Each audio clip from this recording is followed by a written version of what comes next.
The following is a clip from a live episode of NYY Recaps. Enjoy. Might as well talk about Jasson Dominguez for a second.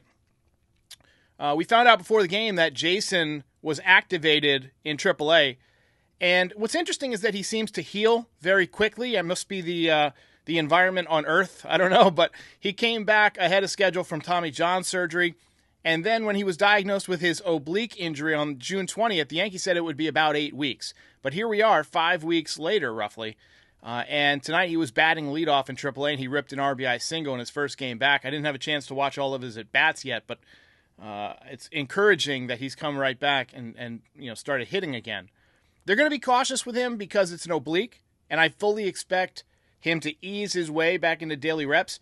Obliques are those side muscles, right? And you use them in everything in baseball, and they're very easy to re-injure. I read a study the other day because I'm very interested in his recovery and getting back into this Yankees lineup. And the study basically said that younger players are more likely to injure their oblique than older players. They're also more likely to re-injure their oblique. So, hopefully they're a little bit cautious, but if he can be back in the next couple of weeks and provide you a good switch-hitting, young, energetic option that will amp up the crowd a little bit, maybe pick up some big hits, hit some line drives, you got to put him in the lineup. You got to take that opportunity. He was penciled into the leadoff spot tonight. I think that could be a preview of where the Yankees plan to put him when he comes back. He was red hot before he got injured, OPS over 1,000, hitting over 350, 6 home runs. So he has conquered the minor leagues. And I think as soon as he's healthy and playing 9 innings, multiple games in a row, and hitting productively, I think you got to see him. I think it's time. Verdugo, I know he had a couple of hits tonight, but he simply has not played at a high enough level to block Jasson Dominguez. And they won't sit him before free agency.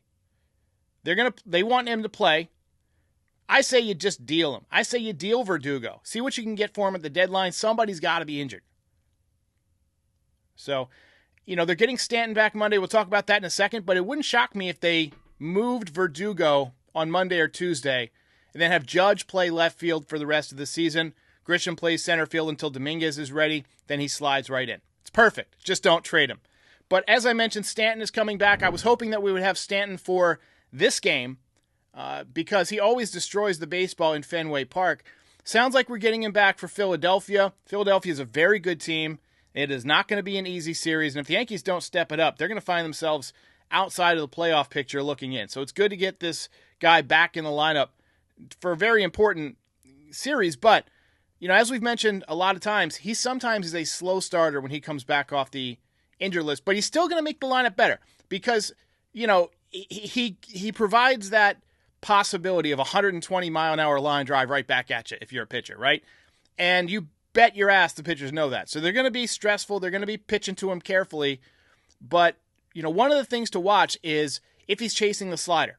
If he's spitting on the outside sliders, as he does when he's feeling good and he's balanced at the plate, then he might be able to avoid that 2 for 35 slump that he typically has when he comes back. But if he's swinging at that pitch, missing it by 8 pitches, then, I think we're in for a long couple of weeks.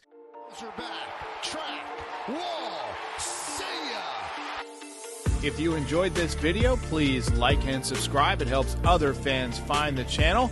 NYY Recaps is also available on all your favorite podcast platforms, and we'll see you next time.